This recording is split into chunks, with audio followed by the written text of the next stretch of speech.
안녕하십니까? 예, 아주 은혜로운 특성 감사드립니다. 목소리가 굉장히 청아하고 안정감이 있으시죠? 예, 오늘 말씀 로마서 16장인데 이 말씀 처음 읽었을 때 여기서 무슨 메시지를 전할 수가 있을까? 무난하라, 무난하라, 무난하라. 그리고 이름만 쫙 나오잖아요. 야, 이걸 제가 말씀을 전할 순서가 되었구나. 근데 말씀을 또 묵상해 보니까 굉장히 은혜가 되더라고요. 하나님의 은혜로 말씀 같이 나누도록 하겠습니다. 요절 말씀 16절인데요. 같이 한번 읽겠습니다. 요절 말씀 16절 같이 읽겠습니다. 시작. 너희가 거룩하게 입맞춤으로 서로 무난하라. 그리스도의 모든 교회가 다 너희에게 무난하느니라. 하나님 아버지, 세상에서 살던 저희들 멸망에 이를 수밖에 없었지만은 주께서 택정하시고 예수 그리스도의 피로 시침 주시고 참 구원받게 하시고 하나님의 가족 되게 하신 것을 감사합니다. 우리가 우연히 이곳에 같이 있는 것이 아니라 하나님의 예정하심, 뜻하심 가운데 한 가족이 되고 한 공동체가 되어 있습니다. 우리 서로 깊이 사랑하고 이 세상에 하나님의 사랑을 나타내는 아름다운 공동체 되도록 주님 축복하시기를 간절히 기도합니다. 저희가 참으로 허물과 죄가 많지만은 날마다 말씀 삼아하고 기도하는 가운데 우리가 점점 더 예수님을 닮고 서로를 뜨겁게 사랑하는 사랑의 공동체 되도록 우리 하나님 축복하여 주시옵소서. 감사하고 예수님의 이름으로 기도합니다. 아멘. 자, 오늘 말씀 제16장은 로마서의 마지막 장이죠. 사실 로마서는 15장으로 끝내도 무리가 없는 그런 구조입니다. 15장 마지막 절인 33절을 보면 평강의 하나님께서 너희 모든 사람과 함께 계실지어다. 아멘. 평강의 하나님께서 너희 모든 사람과 함께 계실지어다. 아멘. 아주 적절한 자연스러운 마무리 인사입니다. 그런데 바울은 로마 성도들에 대한 개인적인 인사를 16장 오늘 본문에 쭉 기록을 하고 있어요. 보통 요즘에 손편지 많이 안 쓰지만 예전에 특히 편지 쓸 때 요즘에도 그러긴 하죠. 편지의 마지막 인사는 보통 어떻게 끝납니까? 그럼 안녕히 계십시오. 이만 줄입니다. 예전에 그 편지지에 글을 쓸 때 이렇게 마무리하곤 했어요. 혹시 기억하시는 분 있을지 모르겠습니다. 이만 총총. 이만 총총가 끝났는데 그 총총이란 말이 무엇이냐면 조금 바쁘기 때문에 이만 줄입니다 하는 겸손한 표현이 이게 총총이에요. 총총. 그런데 오늘 16장을 보면 바울이 뭐 이만 총총으로 간단하게 끝나지가 않아요. 바울은 로마에 있는 무려 24명의 이름을 일일이 부르며 작별 인사를 합니다. 또 그들뿐만 아니라 바울과 함께 지금 안부를 전하는 8명의 이름도 같이 나와요. 총 32명 이상의 이름이 오늘 본문에 나옵니다. 우리는 바울 하면 어떤 이미지가 떠오릅니까? 굉장히 그 불사조와 같은 개척자, 자기 몸을 던지는 사도, 물불 가리지 않는 그 어떤 파이터 생각이 나잖아요. 사역에 올인하여 가지고 사람에게는 별로 관심이 없을 것 같은 느낌이 들어요. 그런데 오늘 말씀을 보면 바울이 얼마나 동역자들을 사랑하며 그들과 깊은 관계성을 맺고 있는 걸 우리가 잘 볼 수가 있습니다. 우리가 오늘 말씀을 통해서 복음의 동역자들을 깊이 존중하고 사랑하는 그런 사도 바울의 마음을 배우기를 기도합니다. 자, 1절 2절 말씀 우리 형제님들이 읽어주시겠습니다. 1절 2절 시작. 내가 겐그리아 교회 일꾼으로 있는 우리 자매 베베를 너에게 추천하며 내가 주 안에서 성도들의 합당한 예절로 그를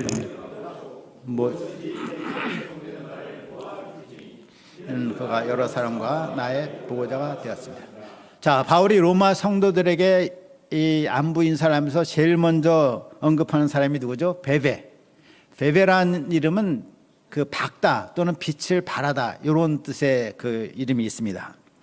그녀는 겐그레아 교회의 일꾼이었습니다. 겐그레아는 고린도에서 동쪽으로 약 11km 떨어진 작은 항구 도시입니다. 지금은 폐허가 되어서 이제 관광객들만 오는 곳인데 제가 예전에 고린도에 갔다가 겐그레아에 잠깐 들렀는데 기억나는 게 없어요. 거기서 아이스크림 먹은 것밖에 기억이 안 나요. 사도행전 18장 18절 보면 겐그레아에 대해서 언급이 있죠. 겐그레아 하면 뭐가 생각나요? 사도 바울이 머리를 깎은 곳이다 하는 기록이 있습니다.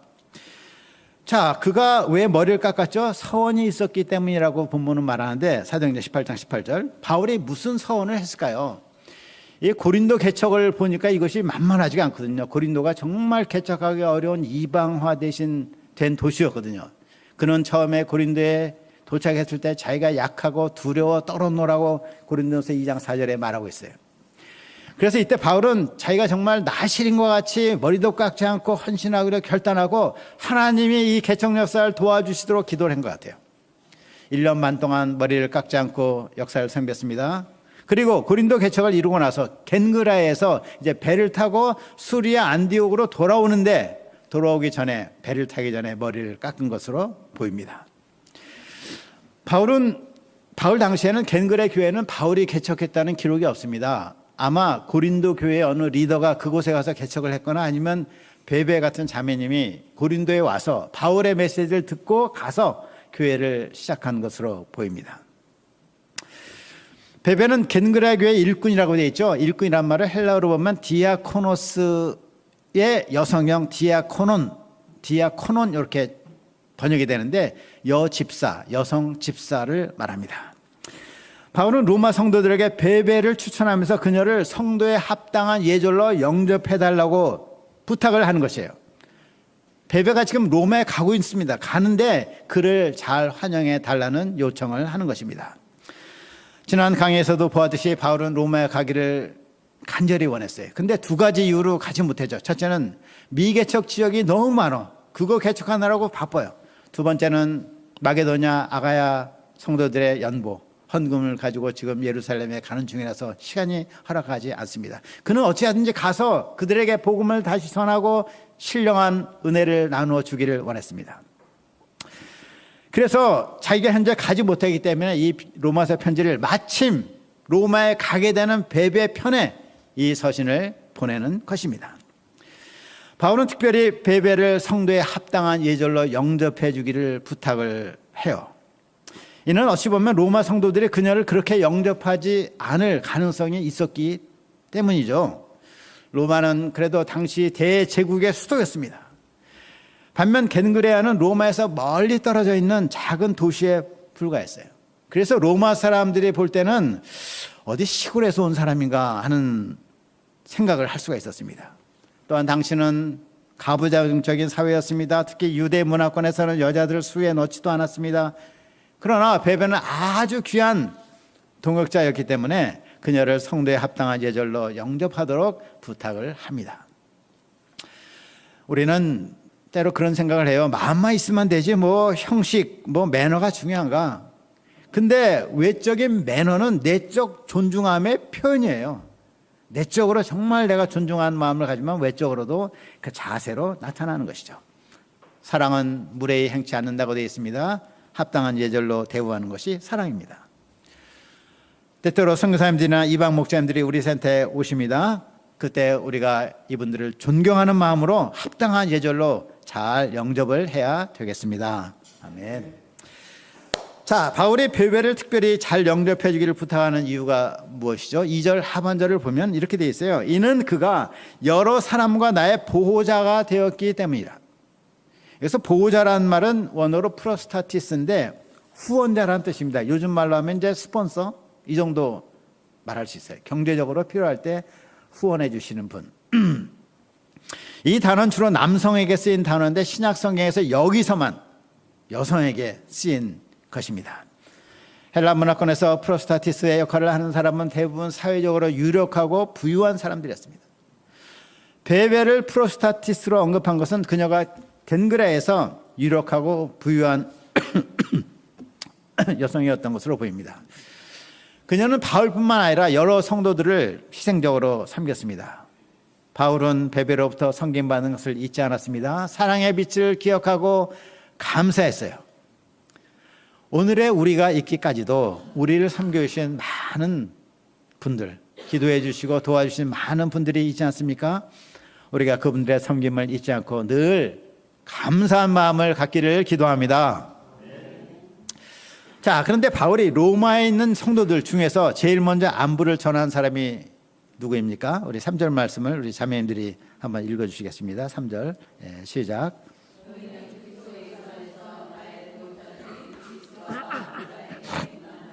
네, 바울은 먼저 브리스가와 아굴라에게 문안해 달라고 하죠. 그러면서 그들을 뭐라고 합니까? 그리스도 예수 안에서 나의 동역자들, 그리스도 예수 안에서 나의 동역자들이다, 이렇게 말하면서 그들의 이름을 부릅니다. 앞절에서 바울은 베베를 뭐라고 불렀어요? 우리 자매 베베. 자, 이 지금 3절 읽었는데 그 다음에 5절에도 보면 내가 사랑하는 에베네도, 8절에 보면 내 사랑하는 암블리아, 9절에 보면 나의 사랑하는 스타구, 이렇게 말해요. 이런 표현이 계속됩니다. 바울은 동역자 한 사람 한 사람을 깊이 사랑했습니다. 사랑이 넘쳐가지고 그냥 이름만 부를 수가 없는 거예요. 우리 강용국 목사님 이렇게 부를 때 나의 사랑하는 강용국 목사님 이렇게 부르는 거랑 마찬가지예요. 그냥 이름만 안 불러. 우리 자매, 나의 동역자, 나의 사랑하는 누구 이렇게 쭉 나옵니다. 브리스가는 그의 애칭이 이제 브리스길라라도 이제 나옵니다. 브리스가와 아굴라는 그들의 이름이 신약 성경에 6번 나오는데 브리스가와 아굴라 이름이 같이 연이어서 나오는 것은 5번 나와요. 5번 나오는데 그 5번 나오는 중에 브리스가 이름이 먼저 나올 때가 4번, 아굴라 이름이 먼저 나올 때가 1번이에요. 특히 사도행전 18장 보면 어떤 사람이 있냐면 언변이 좋고 성경에 능통한 사람, 누구죠? 아볼로라는 사람이 있잖아요.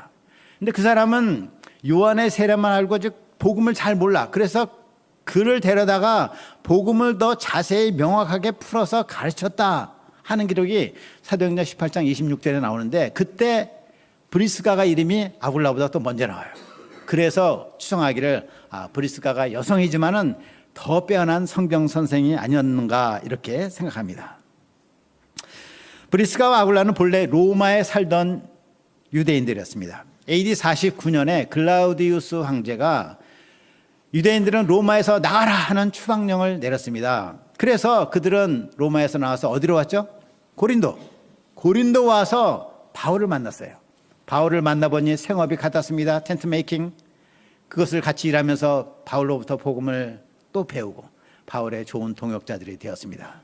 그리고 AD 54년 5년 후에 글라디우스 황제가 죽고 네로가 즉위를 하는데 그때쯤 돼서 브리스가와 아굴라가 로마에 돌아간 것으로 봅니다. 그래서 바울이 이 편지를 지금 보낼 때는 그분들은 로마에 지금 있는 것입니다. 자, 바울은 그들이 어떤 사람들이라고 합니까? 4절 말씀 우리 같이 한번 읽겠습니다. 4절 시작. 그들은 내 목숨을 위하여 자기들의 목까지도 내어놨나니 나뿐 아니라 이방인의 모든 교회도 그들에게 감사해요. 여기서 참 이 특이한 표현이죠. 내 목숨을 위해서 자기들의 목까지도 내놨다. 이 말을 원어를 문자적으로 번역하면 이런 뜻입니다. 바울의 목이 사형 집행자의 도끼 밑에 놓였어요. 지금 놓였어. 이 잘라지기 직전인데 그들이 대신 자기 목을 빼고 그들의 목을 집어넣었다. 이런 말이에요. 와, 자기들의 목을 대신 집어넣어서 죽임을 당할 것을 윌링했다는 것이죠. 이것이 어떤 사건을 말하는지는 분명하지는 않습니다. 아마도 바울이 에베소에서 데메드리오 폭동이 일어났을 때 큰 위험에 처했는데 그때 생명을 무릅쓰고 자기를 구했던 적이 있지 않았는가 이렇게 추정을 합니다. 여하튼 그들은 바울을 동역하기 위해서 자기 생명을 아끼지 않았습니다.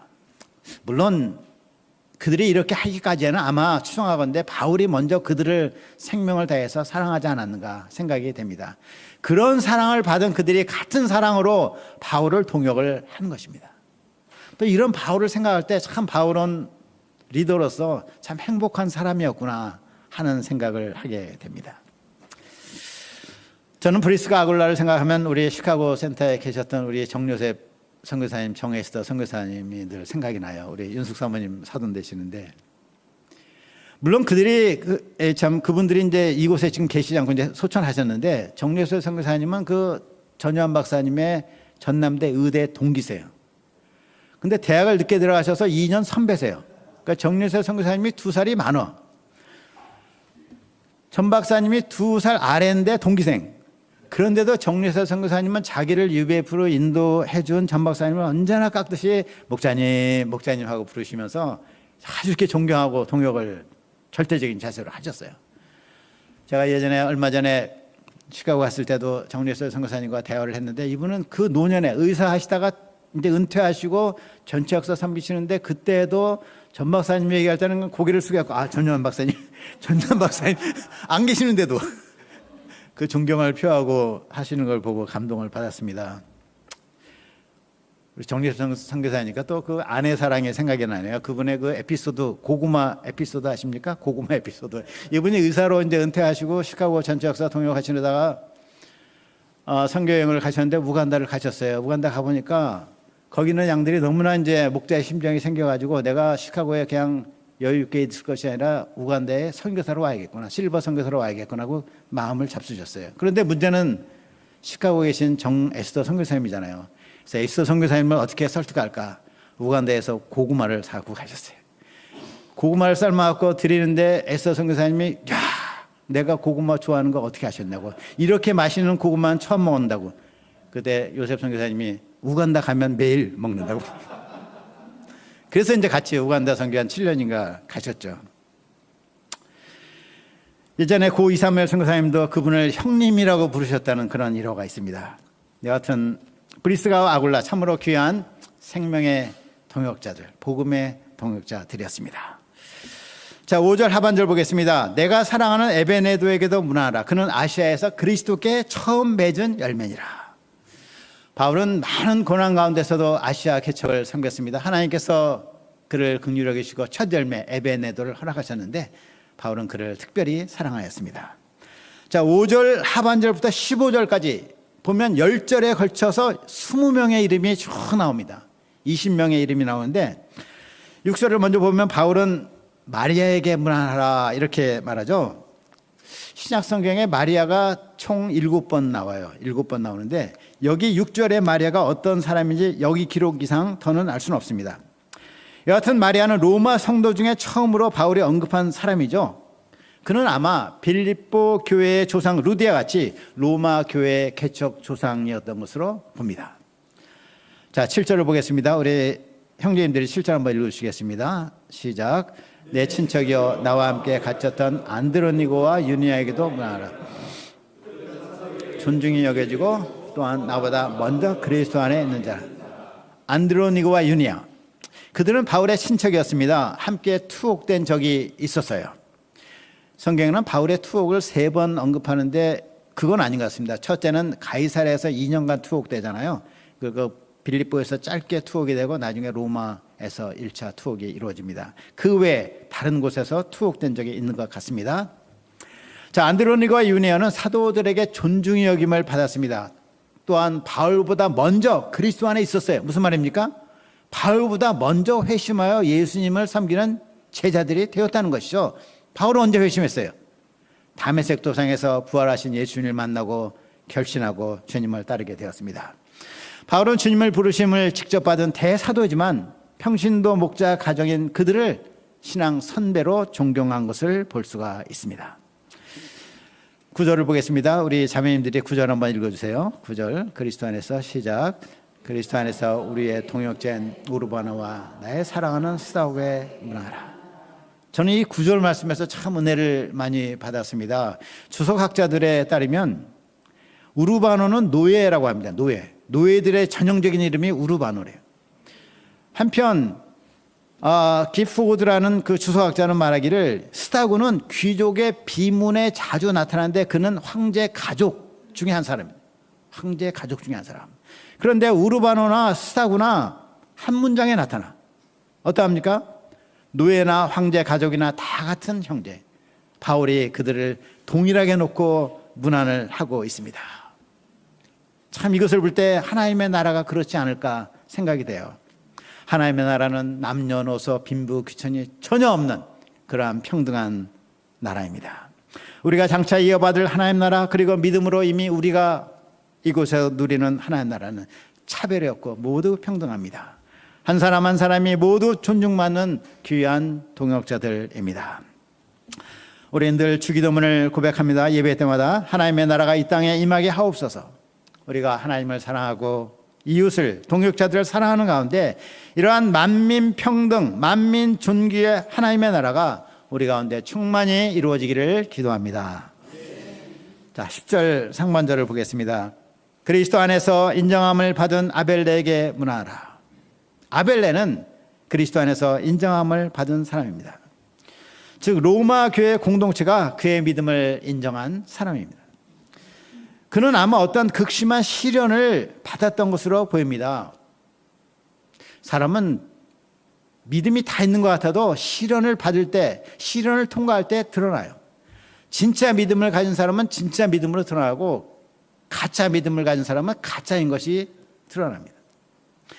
찐 믿음의 사람은 시련 가운데서도 하나님의 사랑을 믿습니다. 인내합니다. 감사해야 합니다. 감사하기 어려운 상황에서도 믿음으로 감사해요. 그리고 결국 그 고난을 이기고 하나님께 영광을 돌립니다. 그런데 가짜 믿음의 사람은 시련의 날에 하나님을 원망해요. 에이, 내가 이 고생하려고 하나님 믿었어? 하면서 믿음을 던져버려요. 아벨레는 큰 시련 가운데 믿음을 지켰습니다. 믿음이 더욱 순수해지고 강해졌습니다. 이를 통해 공동체의 신임을 받게 된 것입니다. 저 사람 믿음은 진짜야. 이러한 신임을 받게 된 것입니다. 우리 종로 일부의 제키윤 선교사님 아시죠? 기도 많이 해주신 거 늘 감사드립니다. 케냐에서 34년간 아프리카 제1호 선교사로 나가셔서 온 청춘을 바쳐 아프리카 양들을 섬기셨어요. 60대 나이에 흰머리가 희끗희끗 가운데 귀국하셨습니다. 하나님께서 이런 그에게 남은 인생 손주들 보면서 잘 쉬게 하시는 것이 마땅할 것 같아요. 그런데 암 진단을 받고 지난 1년 반 투병을 하셨습니다. 그러나 이런 가운데 그의 참된 믿음이 드러났습니다. 그는 투병 중에도 인내하고 하나님께 감사하고 어떤 가운데도 감사하고 하나님께 영광을 돌렸습니다. 이제 다 완치가 되어서 종로 일부에 잘 나오고 있습니다. 이런 일을 통해서 우리는 그의 믿음을 인정하게 된 것입니다. 아벨레는 바로 믿음으로 시련을 이겨내고 교회의 신임을 받은 사람이었습니다. 자, 10절에 아리스도블로는 헤롯 대왕의 손자예요. 헤롯 대왕의 손자, 아그리빠 왕의 형제입니다. 헤로디온 역시 헤롯 가문에 속한 사람입니다. 나기스는 로마 왕제 티베리우스로부터 자유를 얻은 부유한 사람으로 봅니다. 12절에 드루베나와 드루보사는 귀족 계급의 쌍둥이 자매라고 합니다. 자, 13절을 같이 한번 다 같이 읽겠습니다. 13절 시작. 주 안에서 택하신 일본 루포와 그의 어머니에게 문하라. 그의 어머니는 곧 내 어머니라. 자, 마가복음 15장 21절에 이런 구절이 있습니다. 우리가 알고 있죠. 마침 알렉산더와 루포의 아버지인 구레네 사람 시몬이 시골로부터 와서 지나가는데 그들이 그를 억지로 같이 가게 하여 예수의 십자가를 지우고, 구레네 사람 시몬은 예수님이 십자가를 지고 가실 때 몰렸던 무리들 중에 한 사람이었습니다. 그는 아마 체격이 건장했던 것 같습니다. 로마 군병이 그를 끌어다가 예수님 대신에 십자가를 지게 하고 골고다까지 그 십자가를 지고 가게 했습니다. 그런데 그 시몬은 로마에 있는 지금 루포의 아버지예요. 시몬으로 인해서 루포는 로마 교회에 잘 알려진 사람이 되었습니다. 한편 바울은 루포의 어머니를 내 어머니라고 그래. My mother 라고 해요. 추정하건대 바울이 여러 지역을 전도여행을 다녔는데 어떤 지역에서 그녀로부터 엄마와 같은 섬김을 받은 것 같습니다. 자, 신약 성경을 보면 바울의 가족에 대한 가족사항이 별로 없어요. 한 가지 알 수 있는 클루, 단서가 있는데 사도행전 보면 바울의 생질에 대한 얘기가 잠깐 나오죠. 바울의 생질, 조카. 그것을 볼 때 바울의 누이가 예루살렘에 살고 있었구나 하는 정도만 우리가 가족사항을 알고 있어요. 바울은 하나님의 부르심을 받고 실로 모든 것을 버리고 자신을 하나님께 내어드리고 초인적인 개척 역사 고난 가운데서도 전도 역사를 섬겼습니다. 그러나 그도 사람이에요. 사람. 그도 인간적인 위로와 사랑이 필요했습니다. 이럴 때 루포의 어머니가 바울을 한때 어머니와 같이 섬겼습니다. 바울은 이런 그녀를 내 어머니, 나의 어머니다 하고 부릅니다. 16절 말씀 요절인데요. 16절 같이 한번 읽겠습니다. 시작. 너희가 거룩하게 입맞춤으로 서로 문안하라. 그리스도의 모든 교회가 다 너에게 문안하니라. 입맞춤으로 문안하는 것은 당시 그리스 로마 문화의 풍습이었습니다. 주로 형제는 형제끼리, 자매는 자매끼리 상대방의 이마나 볼이나 어깨 가볍게 입맞춤을 하였습니다. 오늘날 우리가 악수하는 거나 허그하는 거, 그거랑 비슷한 것이죠. 성도들끼리 서로 무난하며 지내는 것은 아주 중요하고 또 아름다운 일입니다. 우리는 평소에 바쁘다는 이유로 동역자들 사이에 무관심하게 지낼 때가 많이 있습니다. 그러나 우리 믿음의 동역자들이야말로 이 죄악된 세상에서 말씀대로 살고자 애쓰는 하나님의 거룩한 백성들입니다. 전쟁으로 말하면 지금 우리 편이에요, 우리 편. 우리가 싸우는 대상이 누구예요? 우리 자신이 아니죠. 우리가 싸우는 대상이 따로 있습니다. 이러한 사탄과의 싸움에 애쓰고 함께 생명을 나누는 너무나 귀하고 소중한 사람들입니다. 아멘 한번 해야겠습니다. 너무나 귀하고 소중한 사람들입니다. 이런 우리가 수시로 주 안에서 무난하며 사랑의 관계성을 굳게 해야 되겠습니다. 또한 세계 각지에서 수고하시는 우리 선교사님들에게도 자주 무난하도록 해야 되겠습니다. 자, 이상에서 바울이 무난한 것을 볼 때 저는 세 가지를 배우게 됩니다. 첫째는 바울이 언급한 로마에 있는 24명 가운데 최소한 8명이 여성입니다. 베베, 브리스가, 마리아, 유니아, 두루베사, 두루보사, 버시, 루퍼의 어머님. 바울은 여인들의 섬김을 귀하게 여기고 그 이름들을 남겼습니다. 당시에는 수에 치지도 않았던 여인들의 이름이 신약 성경에 기록되어서 하나님의 말씀은 영원히 있는다고 그랬잖아요. 영원토록 그 이름이 남게 되었습니다. 바울의 사랑과 겸손과 그의 열린 마음을 배우게 됩니다. 믿음 안에서는 한 사람 한 사람이 다 존귀합니다. 우리가 이런 마음으로 동역자들을 존중하고 사랑하기를 기도합니다. 둘째는 본문을 보면 주 안에서 또는 그리스도 안에서라는 표현이 자주 반복됩니다. 특히 8절부터 13절을 보면 6절에 걸친 말씀에 그리스도 안에 또는 주 안에란 말이 7번 반복되고 있습니다. 그리스도 안에 있는 사람들은 모두 하나의 가족입니다. 우리가 이러한 한 가족됨을 누릴 수 있는 이유는 오직 우리를 부르신 하나님의 은혜 때문입니다. 셋째, 바울은 하나님의 역사를 합심 동역하여 섬겼구나 하는 것을 배워요. 하나님의 역사는 동력의 역사입니다. 아무리 뛰어나도 혼자서 하나님의 역사를 섬길 수가 없습니다. 우리말에도 백지장도 맡들면 낫다라는 말이 있죠. 혼자 일하면 슬픔과 기쁨을 나눌 동역자가 없습니다. 쉽게 지치고 피곤합니다. 그러나 내 안에 어떤 어려움과 스트레스와 마음의 상처가 있을 때 이것을 동역자들과 나눌 때, 동역자와 나눌 때 나누는 것 자체가 우리 안에 힐링이 일어나요. 그리고 그로부터 듣는 한마디의 위로와 어떤 조언의 말을 들을 때 내 문제를 객관하여 보면서 그 문제의 해결점을 찾게 돼요. 그리고 자기가 막 얘기하다가 보통 어떻게 해요? 내가 누구에 대해서 불평을 막 하다 보면 내가 이렇게 말하지만 그 사람은 그렇게 나쁜 사람 아니야.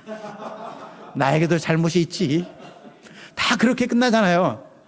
누가 있을 때 나눈다는 것이 얼마나 중요한가. 그런데 혼자 있으면 혼자 생각으로 계속 생각 돌아가지고 월싸게 돼요. 점점 심해지고 그냥 머리가 찌끈찌끈해지죠. 동역자와 함께 나누면 슬픔은 반이 되고 기쁨은 배가가 됩니다. 서로 격려함으로 힘을 얻을 수가 있습니다. 자, 이상에서 바울은 로마 성도들에게 사랑의 안부를 쫙 전했습니다. 그런데 로마 교회는 그런 선한 동역자들만 있는 것은 아니었습니다. 문제를 일으키는 사람들도 있었어요. 17절 말씀, 우리 형제님들이 17절 한번 읽겠습니다. 시작. 형제들아, 내가 너희를 권하오니 너희가 배운 교훈을 거슬러 분쟁을 일으키거나 거치게 하는 자를 살피고 그들에서. 자, 로마 교회 어떤 사람들은 분쟁을 일으키고 거치게 했습니다. 그들은 성도들이 사도들로부터 배운 교훈, 뭐죠? 사도들로부터 배운 교훈, 복음을 거슬렀습니다. 그들은 비본질적인 문제로 문제를 일으키는 것이 아닙니다. 본질적인 이슈에서 달랐어요.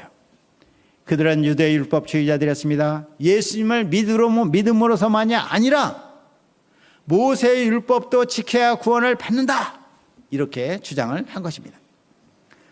이러한 본질적인 문제를 거스르는 자들, 곧 이단에 속한 자들과는 거리를 두어야 됩니다.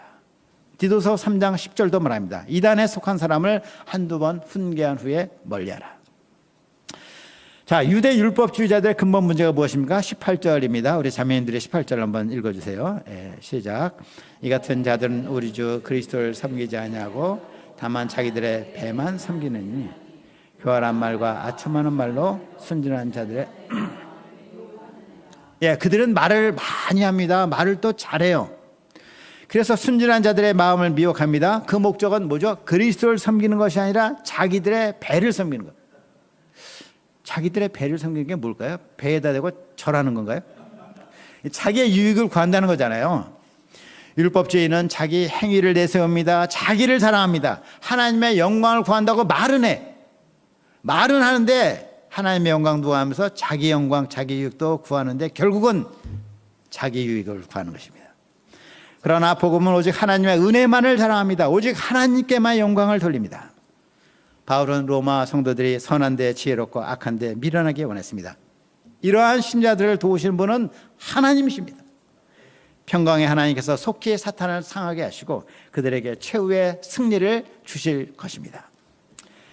자, 21절부터 23절은 바울과 함께 문안하는, 지금 바울과 함께 고린도에 있는 사람들에 대한 언급입니다. 디모데, 누기오, 야손, 소시더바.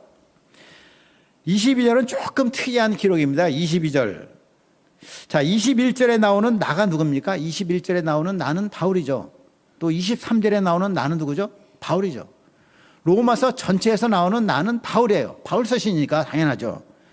그런데 22절에서 갑자기 대필자가 튀어나와서 1인칭으로 말해요. 이 편지를 기록하는 나 더디오도 주 안에서 너희에게 문안하노라. 이런 정황으로 보입니다. 추측해보면. 자, 시력이 나쁜 바울을 위해서 더디오가 대필을 하고 있습니다. 이제 편지 마지막 끝나는 부분이에요. 바울이 더디오에게 이렇게 말한 것 같아요. 아, 자네도 로마 성도들에게 한마디 하시지. 그러자 더디오가 자기 이름을 밝히면서 말하는 것이죠. 나 더디오도 주 안에서 너에게 문안하노라. 이 작게 보이는 것에도 저는 묵상할 때 바울의 섬세한 배려가 있구나 하는 것을 봐요. 바울은 더디오가 그냥 대필하는 기계 같은 사람이 되기를 원치 않았습니다. 그도 바울의 동역자의 한 사람으로 사랑의 안부를 전함으로 같이 존중받고 사랑받는 사람으로 삼은 것입니다. 23절입니다. 나와 온 교회를 돌봐주는 가이오도 너희에게 문안하고 이성의 재무관 에라스도와 형제 구아도도 너희에게 문안하느니라. 가이오는 고린도에서 가정교회를 섬긴 사람입니다. 에라스도는 이성이 뭐죠? 곧 고린도. 고린도의 재무관, 고린도 시 전체의 재정을 책임지고 관리하는 고위 공무원이었습니다. 바울의 동역자의 범위가 참 넓습니다. 그는 그리스도 안에 있는 모든 자를 폭넓게 섬기며 좋은 동역자로 삼았습니다. 25절부터 27절에서 그는 편지를 마무리합니다. 복음을 계시하시고 그 복음으로 모든 믿는 자를 구원하신 하나님은 유일하게 지혜로운 분이십니다. 바울은 복음으로 끝까지 성도들을 견고하게 하실 하나님께 모든 영광을 돌립니다. 결론적으로 우리는 주 안에서 하나 된 형제 자매들입니다. 사탄과 싸우며 하나님의 역사를 함께 섬기는 복음의 동역자들입니다. 그러므로 우리가 서로를 귀히 여기고 사랑하며 거룩한 입맞춤으로 문안해야 되겠습니다. 하나님께서 우리를 서로 뜨겁게 사랑하며 생명의 동역을 하는 아름다운 공동체로 빚어주시길 간절히 기도합니다. 기도하겠습니다. 하나님 아버지, 저희를 세상에서 참 살던 인생에서 하나님께서 불러주셔서 하나의 공동체, 한 가족으로 삼으신 것을 감사합니다. 거룩한 공동체, 사탄과 싸우는 영적 공동체, 우리 안에 있는 우리 동역자들 서로서로 뜨겁게 사랑하며 아름다운 생명의 동역을 할 수 있도록 도와주십시오. 감사하고 예수님의 이름으로 기도합니다. 아멘.